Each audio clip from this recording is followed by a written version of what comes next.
وهران، مدينة العرب والإسبان والفرنسيين، مدينة مرتفعة تدير ظهرها للبحر، كما قال عنها الكاتب الفرنسي ألبير كاميو. هي أيضا مدينة أسطورية يغلفها الضباب.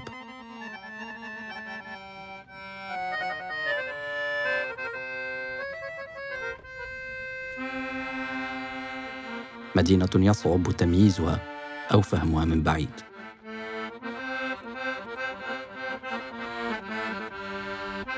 مدينة حقيقية غير مزيفة.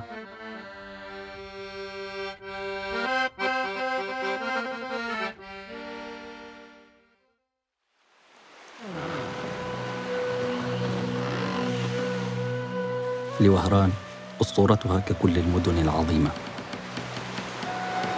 تتحدث الأسطورة عن جعفر، الابن الوسيم لأحد وزراء قرطبة الأقوياء.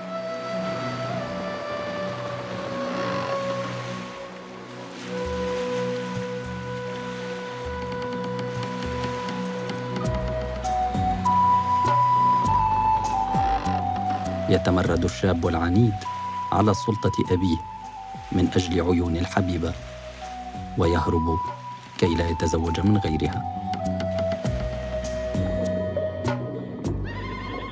فتهشم العواصف مركبه في عرض البحر المتوسط.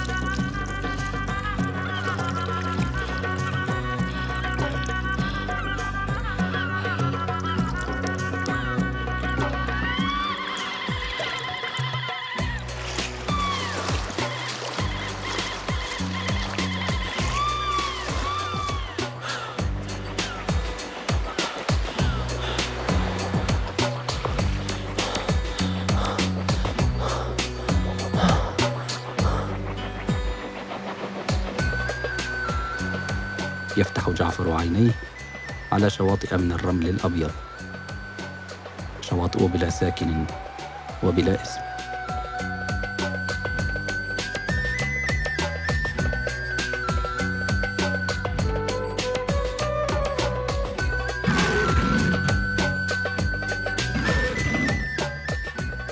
سيجد الشاب الأندلسي الصحبة والأنس في أسدين صغيرين. هذان الأسدان أو الوهران باللغة الأمازيغية سيرتبطان بالمدينة إلى الأبد.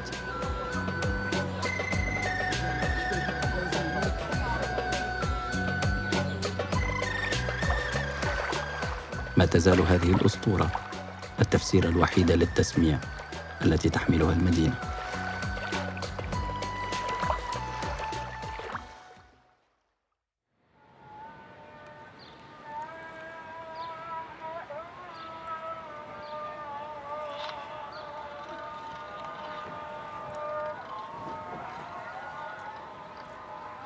في البداية كان بحارة من الأندلس المسلمة أرادوا مرسى الكبير، وهو المرسى الكبير في البحر الأبيض المتوسط. لكن في مرسى الكبير كاين ميناء كبير عظيم، بورتيس ديفيني كما كانوا يقولوا لها الرومان، ولكن ما كانش المياه، ما كانش الماء. والماء كان موجود في هذا الموقع بالذات، ماء راس العين. لهذا كان ميناء وهران مدة 10 قرون ميناء مرسى الكبير، ولكن المدينة شيدت هنا.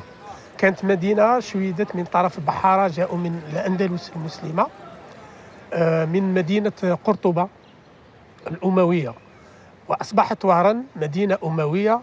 ثم مر عليها الفاطميين والمرابطين والموحدين والزيانيين والميرانيين إلى آخره، حتى سقوط غرناطة في 1492 احتلها الإسبان لمدة تقريبا 3 قرون. وفي هذا الموقع سيد الإسبان نظام معماري عسكري من نوع خاص، حيث يحتوي على تقريب 20 حصن وبرج وأبراج صغيرة، منها سانتا كروز، سان غريغوار، سان بيدرو، الكاستيو فيوخو، سان توندري، سان فيليب، روزا الكازار إلى آخره. هذو من بقايا النظام المعماري العسكري الذي شيد من طرف الإسبان. وحررت مدينة وهران في 1792 ودخلها الباي عثمان الكبير، وأصبحت مدينة عاصمة البيلك الغربي، حتى تسقط في أيدي الجيش الفرنسي في 1831.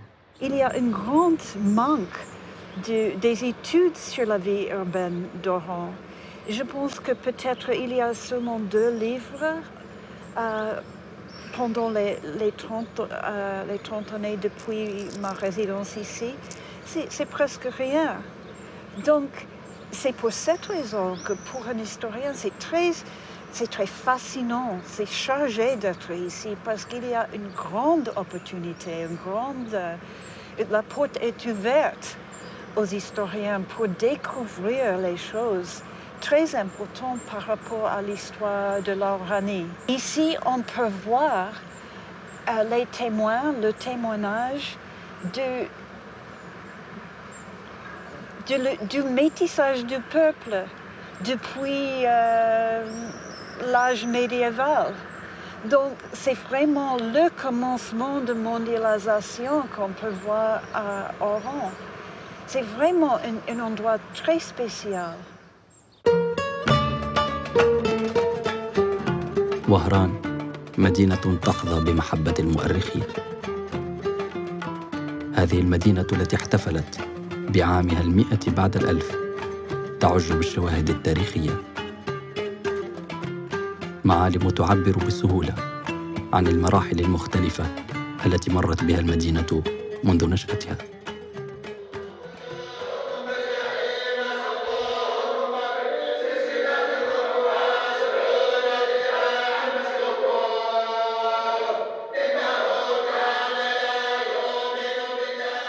بعضها تحظى بزيارات منتظمة من العائلات الوهرانية، مثل ضريح مولاي عبد القادر الجيلاني الذي بناه أحد مريديه سيدي بومدين، الأب الروحي للتصوف الجزائري.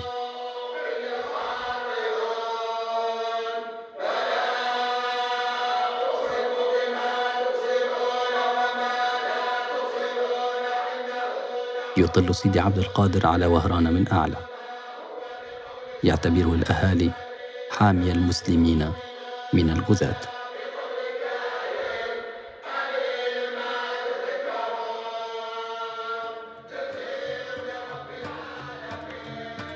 من أجل ذلك بني الضريح على قمة أعلى من قمة جبل المرماجو التي بني عليها الحصن الإسباني، حصن سانتا كروز. معلم قوي بناه الغزاة الإسبان في سنة 1577 كي يحمي الجنود الذين يراقبون المدينة. إذا كانت مدن المتوسط تخشى البحر باعتباره جالباً للغزاة، فإن الشاطئ هو البوابة التي تربط الإسبان بالضفة الأخرى.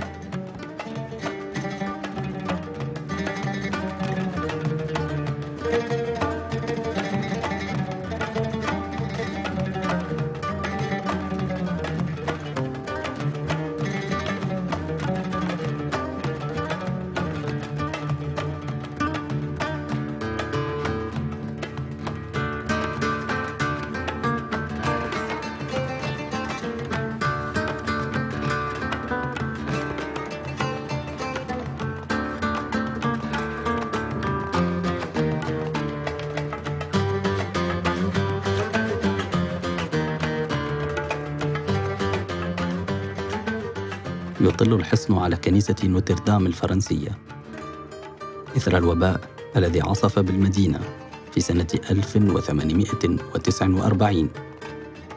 وضع الفرنسيون على المعلم تمثالاً للسيدة العذراء كي تطرد الكوليرا والأمراض.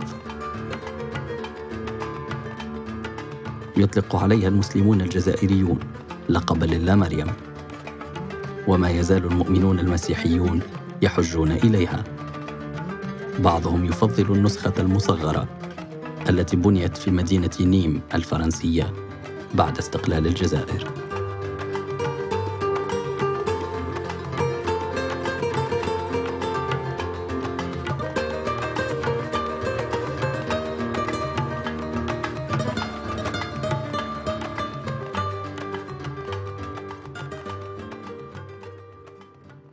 وهران يعني تاريخيا كل هذا تاريخيا هي مر عليها الأسبان، والأسبان قام بها أكثر من 3 قرون أو أقرب من 3 قرون.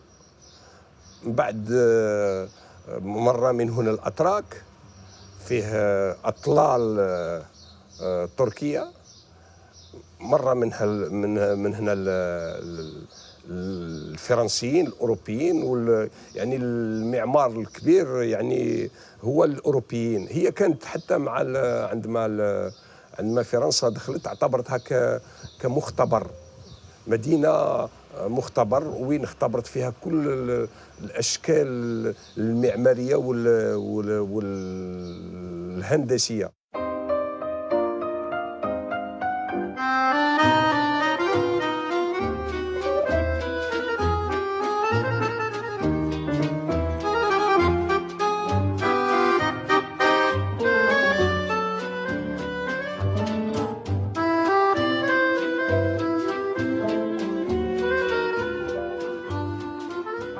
كل شيء في المدينة يذكرك بالحضور الفرنسي: المعمار، الشوارع، المسارح.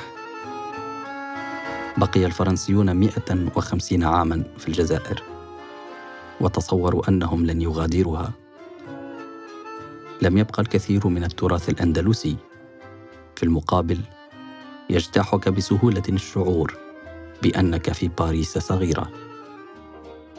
الناس هنا يتحدثون الفرنسية بطلاقة كبيرة، وحتى اللهجة المحلية فرنسية جداً.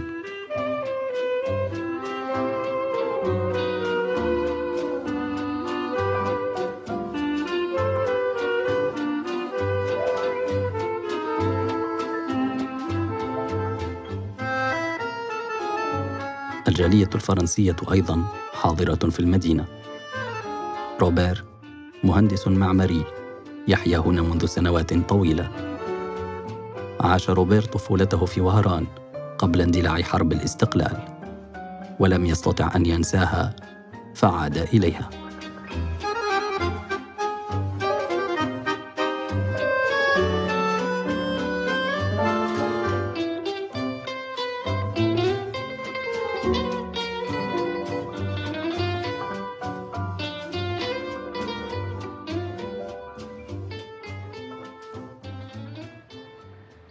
Oran, quand on le regarde de haut, ça fait plus penser, enfin la partie moderne d'Oran, au moins la partie après 1870, ça fait plus penser à une ville espagnole.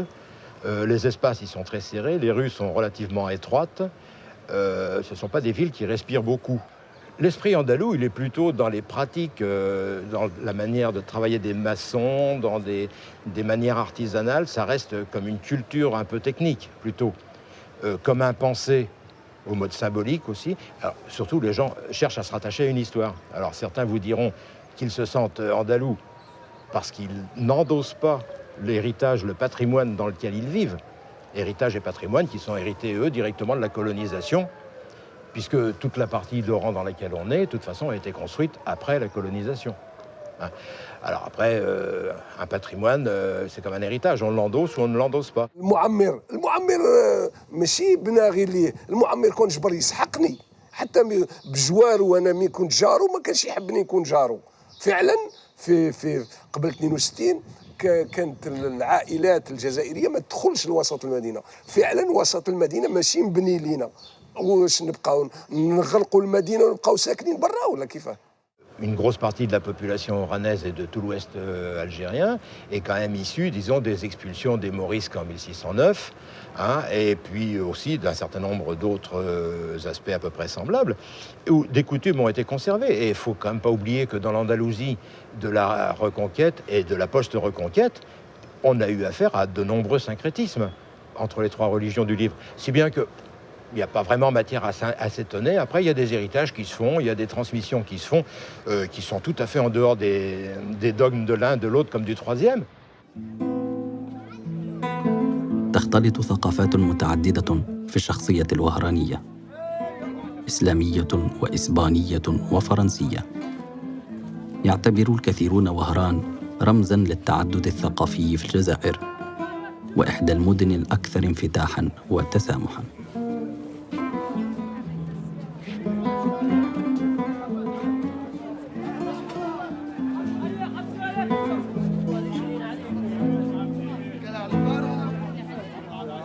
عبر تاريخ المدينة وحتى اليوم تعايشت جاليات متعددة في وهران.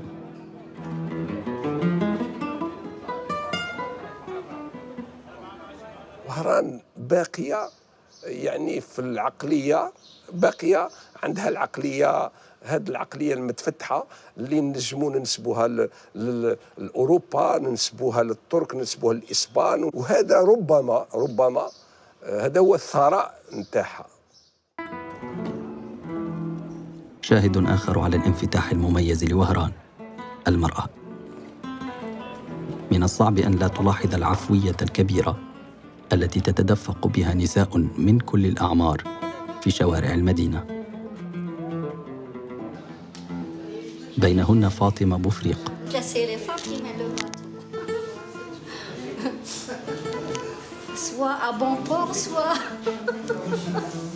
هذه الناشطة النسائية التي تدافع بحماس شديد عن مزيد من الحقوق للمرأة الجزائرية. ملاحظة دائما يديروها لنا على مدينة وهران بالنسبة للتواجد في الفضاءات العمومية.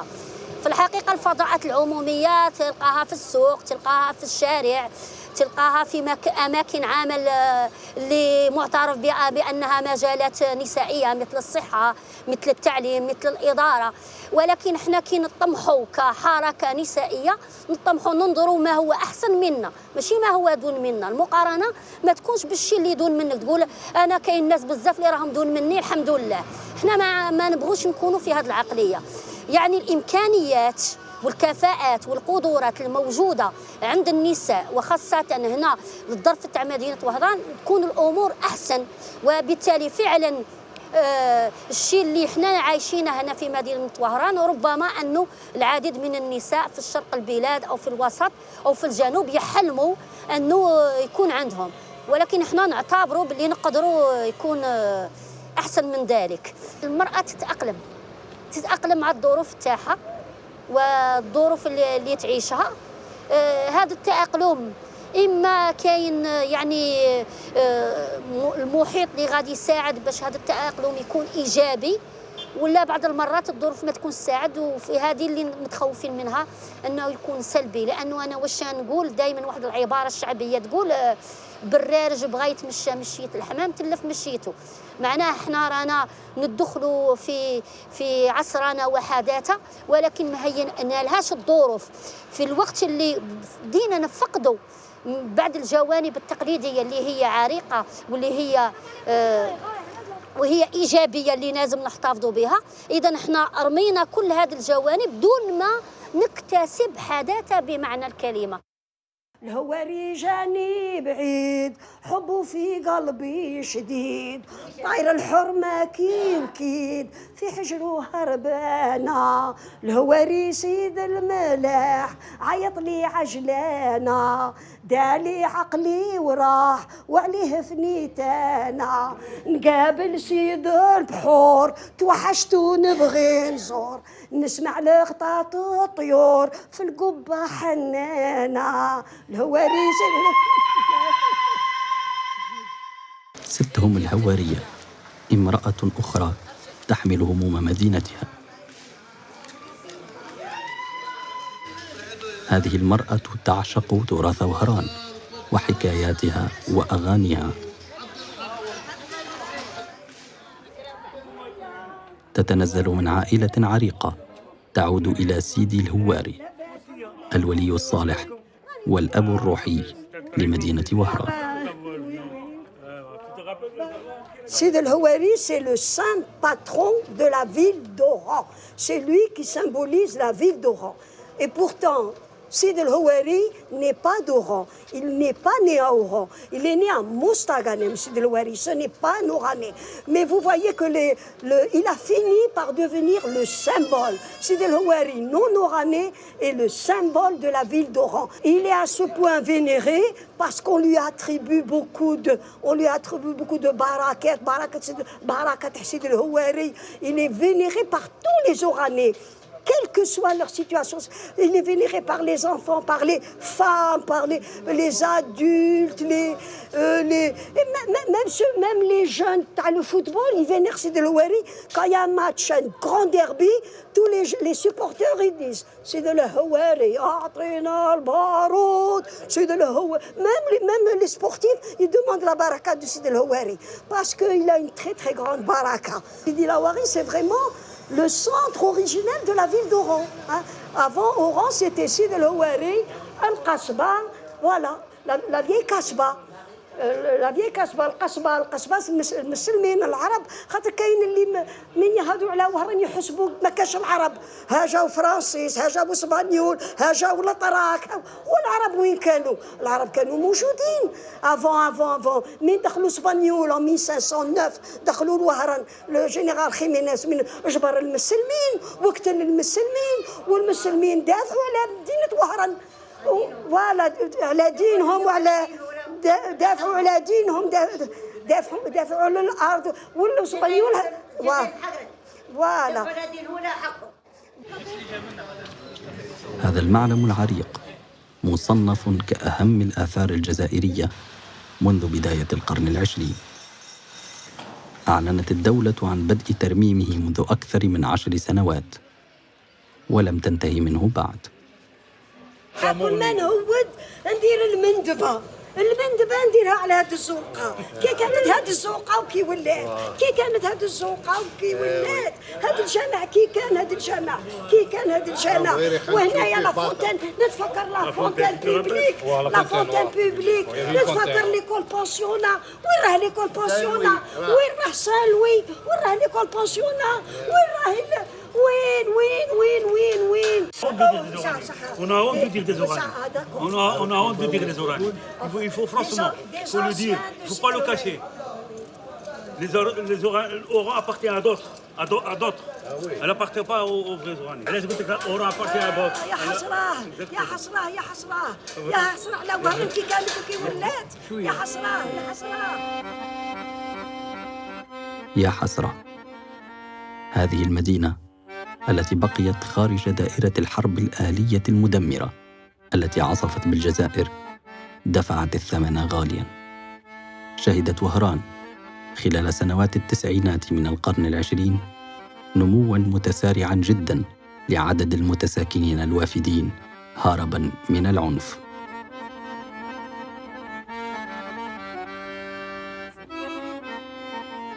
طفرة سكانية لم يصاحبها تطور اقتصادي أو عمراني.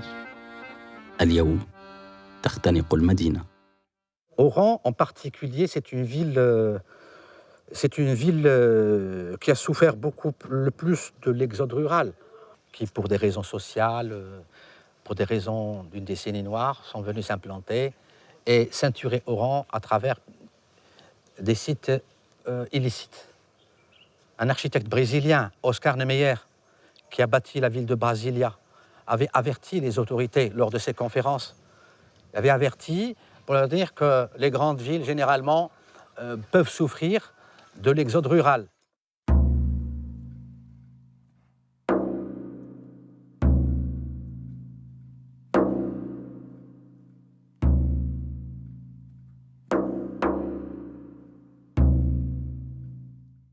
مثل أحياء الفافيلا البرازيلية تطوق هذه العشوائيات وهران.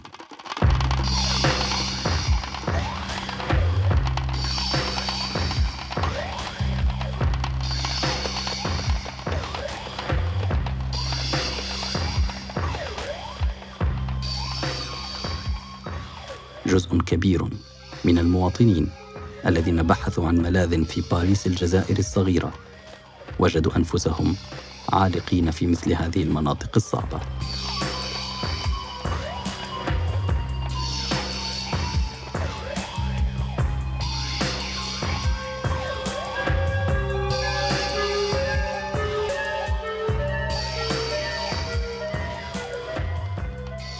يقدر العدد بأكثر من 300,000 شخص، وكل يوم تتمدد هذه الأحياء أكثر فأكثر، مثل خزان بارود ينذر بما لا يحمد عقباه.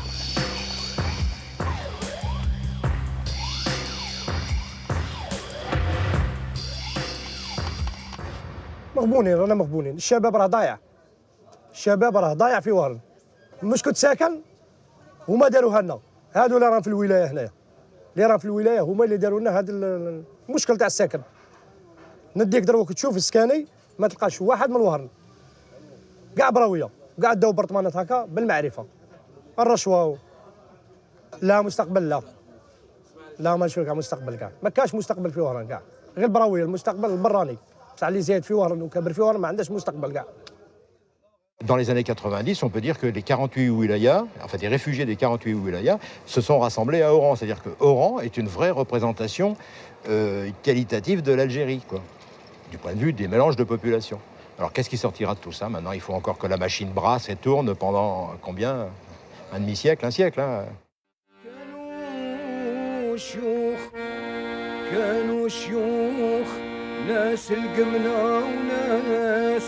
الهمة والقعدة في وهرنا الشباب ما قواها وهران تبكي وتنوح راحوا منها أشيوخ فنانا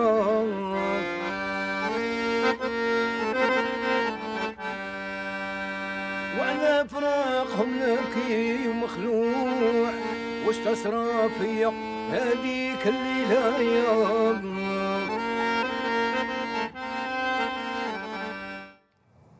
Oran souffre de son patrimoine historique. Il s'effrite, il s'en va, il s'efface. Y a-t-il une volonté délibérée d'effacer la mémoire d'Oran? Je n'en sais rien, mais j'ai bien peur.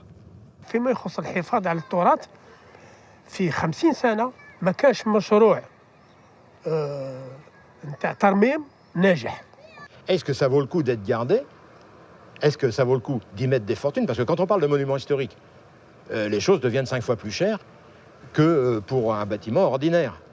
عند بعض المسؤولين التقنيين سهل بناء عمارة من 20 إيطاج بالبيطون، ولكن صعب ترميم عمارة فيها طبقتين أو 3 طبقات. Cet espace-là pourrait devenir un espace touristique assez fantastique à condition d'être restitué dans son jus, dans sa valeur patrimoniale. D'autant plus que vous avez sur la colline là-bas, vous avez l'ancienne Casbah, qui est un ensemble immobilier de 2000 m² qui remonte aux Espagnols et aux Arabes avant. Vous avez ici l'ancien hôpital Baudins, hôpital militaire qui date de 1860 ou 65 si ma mémoire est bonne, 10 000 m² de plancher qui pourrait faire une université ou quelque chose d'absolument fantastique, qui permettrait de ramener aussi des flux d'habitants dans la ville et de ramener du commerce et de remonter tout ça. Et quant au tourisme, ben là-dedans on pourrait imaginer Oran, c'est l'équivalent de Barcelone ou de Marseille. Enfin, ça pourrait être l'équivalent, mais à condition qu'on s'en donne les moyens. كثير من الناس اللي كانوا مكلفين بتسيير امور المدينه ما كانش نظن عندهم، ما كانش من الاولويات انهم يرموا ما يرمم. احنا انا نسكن في وهران، عندما نتجول في الاحياء القديمه تاع وهران انا الاول نبكي، خاصه ان البلاد معروف ما كانش مشكل تاع دراهم. الجزائر عندها الدراهم. الجزائر عملاق الغاز الإفريقي الذي صنفه صندوق النقد الدولي كصاحب ثاني احتياطي من العملة الصعبة بعد المملكة السعودية.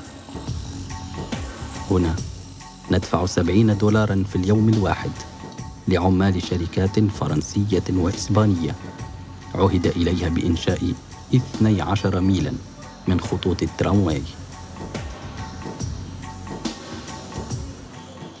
مشروع يتقدم بصعوبة وسط مئات المعالم التاريخية التي توشك على الانهيار بسبب قلة الصيانة والترميم. سيكلف هذا الدولة الجزائرية ما يناهز 500 مليون دولار، ولكن الهدف يستحق كل هذا العناء: أن تصير وهران دبي المغرب العربي.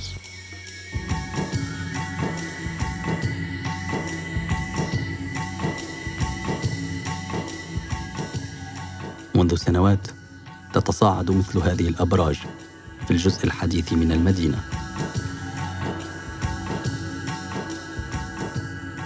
بعيداً عن وهران التاريخية المنهكة بتعقيداتها، يتجسد حلم الساسة الجزائريين على ضفاف البحر مهما كانت التكاليف.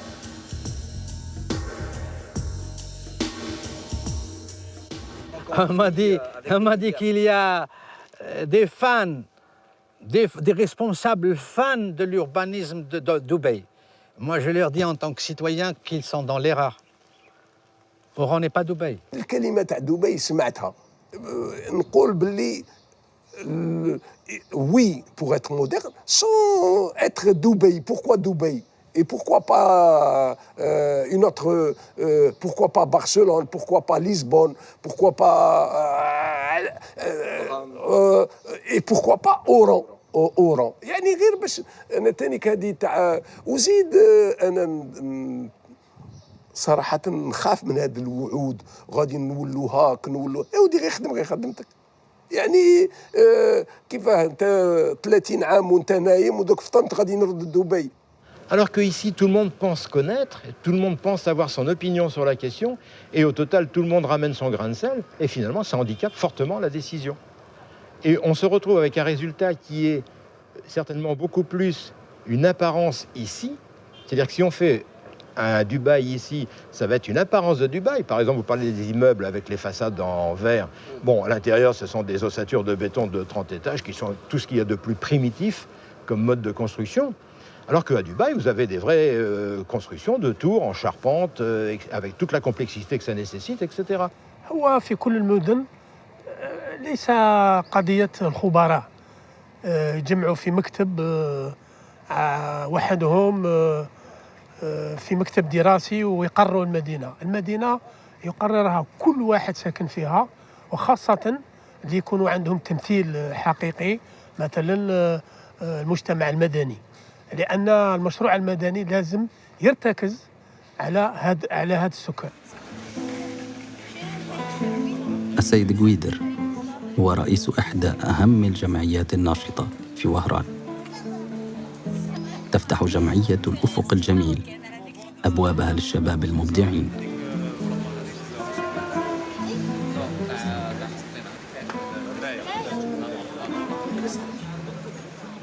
الهدف الرئيسي للجمعية هو المحافظة على تراث وهران. من أجل هذا الهدف يغلي المكان بالحياة.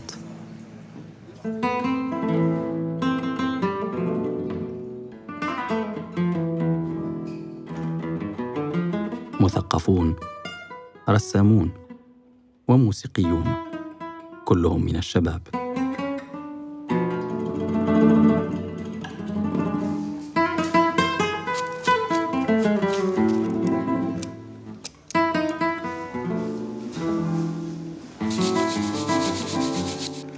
بعضهم يهتم بمعمار وهران وتاريخها، ويملكون مشاريع طموحة للحفاظ عليها.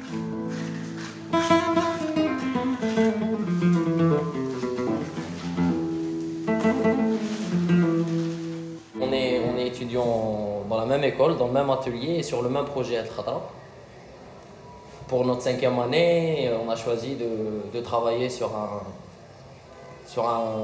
une partie du patrimoine à Oran, en tout cas un quartier très emblématique. C'est Derb. Derb, c'est un peu la tache noire du centre-ville. Genre, Derb, c'est une zone interdite. منطقة ممنوعة، منطقة محرمة.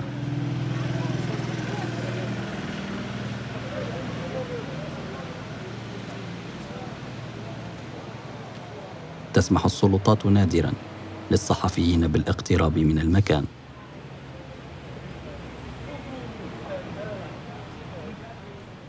يكفي أن ينتبه إليك مخبر واحد كي تتلقى بسرعة البرق بعض الزائرين.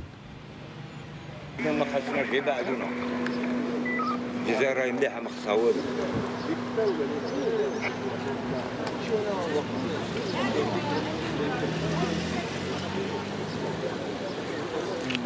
تولوا منا ولا كديروا؟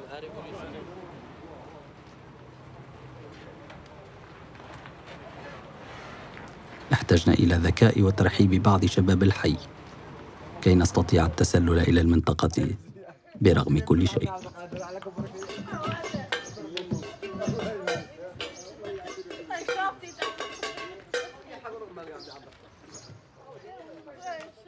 الدرب، هذا الحي الذي كان يجمع أكبر جالية يهودية في الجزائر حتى الستينات، هو اليوم أحد أكثر أحياء وهران الصعبة فقراً وتهميشاً. Il y a un projet de destruction de Derb, l'éradication de Derb et de plein d'autres zones pour récupérer du foncier en centre-ville. Maintenant, on s'est dit voilà, on détruit le quartier. Ça, c'est un patrimoine non approprié, c'est une histoire de juifs ou là. Bon, pour nous, la loi est claire.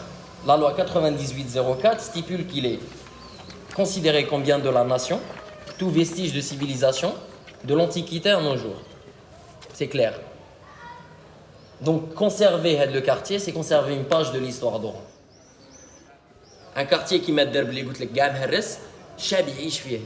Parce qu'il y a quelque chose. Il y a le ressenti, il y a la vie. Quand on dévitalise une dent, par exemple, elle est là, on s'en sert, mais il n'y a plus de trucs dedans. C'est pareil pour un quartier ou là pour un monument. Ou là. Il y a 12 hectares, le derb fait 12 hectares. Il est adjacent à Place d'Armes et pourrait être une zone de contact. C'est-à-dire que, là on part du postulat que Oran subit maintenant, il y a eu un article il y a 2-3 jours, un plan de modernisation, 14 milliards d'euros pour moderniser la ville. Mais ça ne touche pas de... Ça ne touche pas de derb.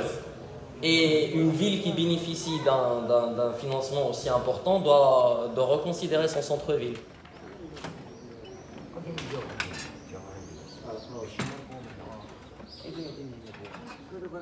الناس اللي راهي عايشه هنايا باينه بلي راهي في الدونجي. هذه كما يقول لك من البديهيات، صدير حنا نقولوها من البدايه، نقولوا فوالا الناس اللي تعاود تسكن. ما كاش تاع لا قرا نترمم، لا الناس اللي تسكن باسكو راهي في الدونجي. بصح من بعد هاد لي باتيمون مين يقعدوا فيد الا رازاوهم غادي يديروا موبيلار هنايا، راك فاهمني؟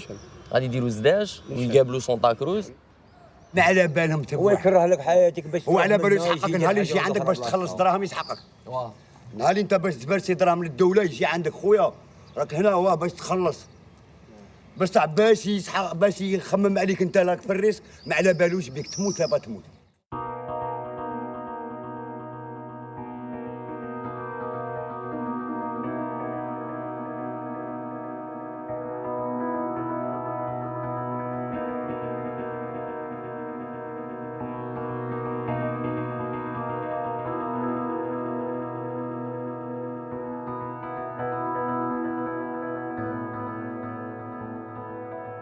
يجد هؤلاء الشباب أنفسهم مضطرين للاستماع لهموم المتساكنين. هم وحدهم من يتحمس لدخول الحي. الدولة من ناحيتها شبه غائبة. هادو كيسمعوا واحد مات، كيسمعوا واحد مات، هذا باش يجيو يدونا منا. هذه حالة أنا فيها، هذه ماشي حالة. والله ما يركبوا لنا، ما يحاولوا يمدوا غير صحاب الدراهم، هذا يمد لهذا. نباتوا والله نباتوا قاعدين، والله. اللي داير معاودين يمدوا لهم، وحنا اللي أمرنا لا دينا. ايوا ما خلينا هنا عجبتهم حالتنا والله.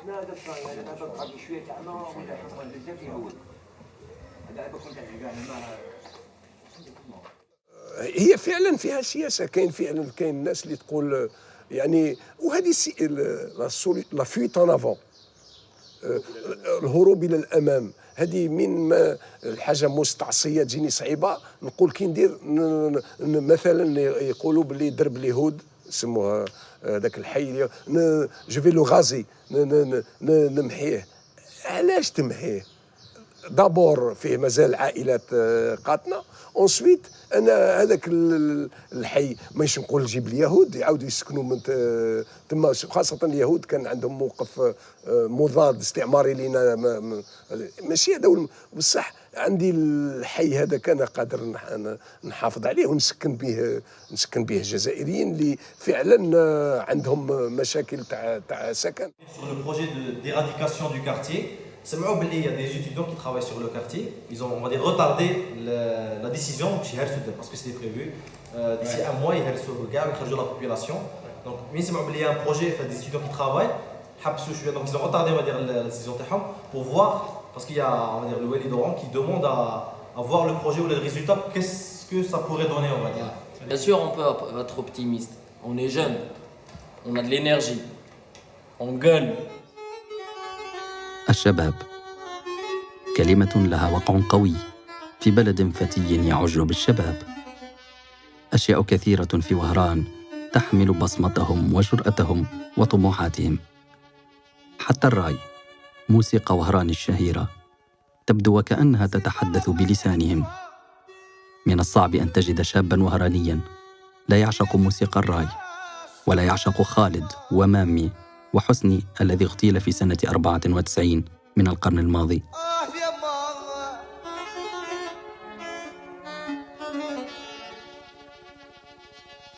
الموت بلا رديفه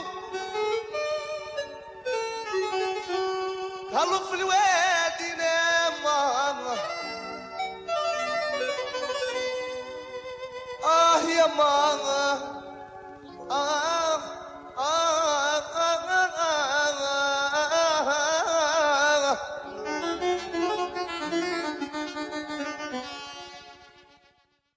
نجاح الراي هو يدل على خيبة هذا كما قلت انت قلت ليليت النخبه بصح ماشي غير النخبه المثقفه، يعني ليليت انتليكتويل ولا لي انتليكتويل، حتى النخبه الحاكمه. سي ليشيك دون فاسون دو فوار. يعني الراي هنا مثلا غير نقول لك انا في السبعينات حتى الثمانينات كان ممنوع اغنيه الراي تجوز في التلفزيون ولا في الراديو، لانها كانت تعتبر اغنيه هابطه، اغنيه ساقطه، اغنيه كذا كذا كذا كذا.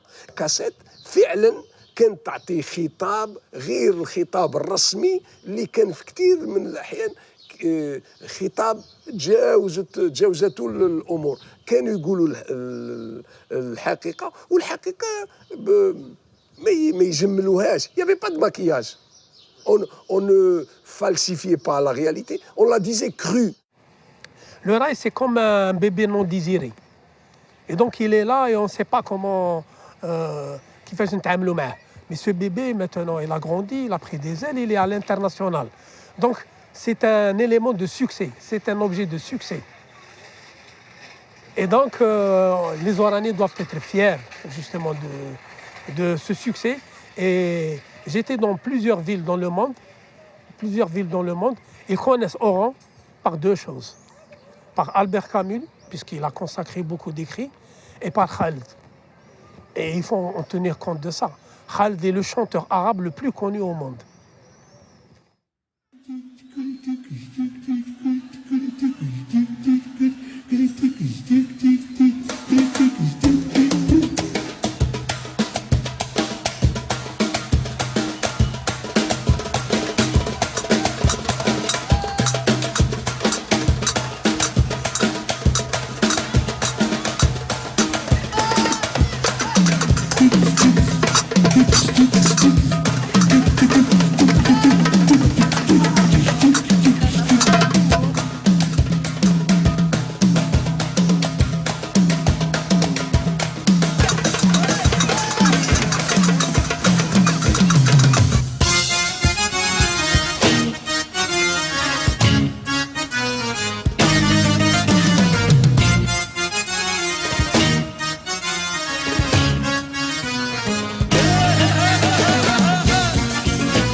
C'est-à-dire que nous, tout ce qu'il y a à Oran, c'est à nous, c'est notre patrimoine. C'est-à-dire on ne peut pas partager des voitures, on ne peut pas partager des maisons, mais on peut partager une mémoire. C'est-à-dire كاع لي زوراني أنا وهراني ولد بلاد. علاه نعرف الدرب، نعرف سيدي الهواري، نعرف الحمري، نعرف وهراني.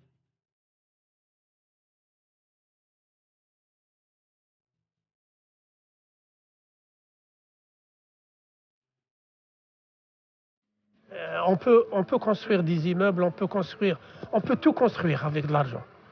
Mais il faut construire l'âme, consolider l'âme oranaise. Il faut consolider la culture oranaise. Il faut consolider le patrimoine oranais. Et ça ne peut pas se faire.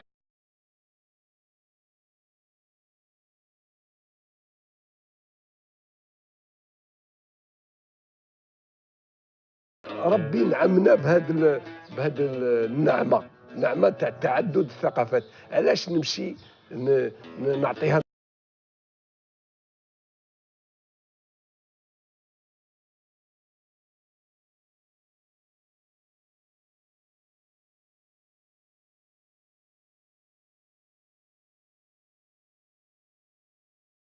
أنا ماشي من مدينة وهران، يعني العائلة تاعي ماشي من مدينة وهران وماشي مولودة بمدينة وهران، ولكن من جيت لوهران كانت عندي 4 سنوات، فبالتالي أنا بالنسبة لي وهران هي شبابي، هي نجاحي، هي مستقبلي.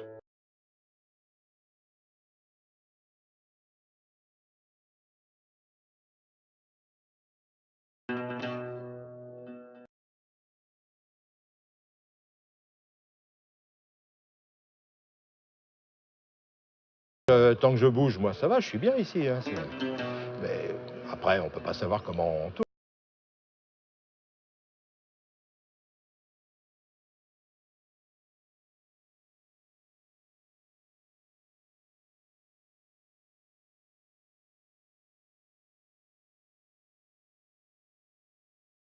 بن عمر الله يرحمه يرحم باه مع عمو، وخدمت هذه قصة شباب الزايرين ما يعمل يا الاخوان، خلى شيعات وظاهرين من بكري شاو زمان.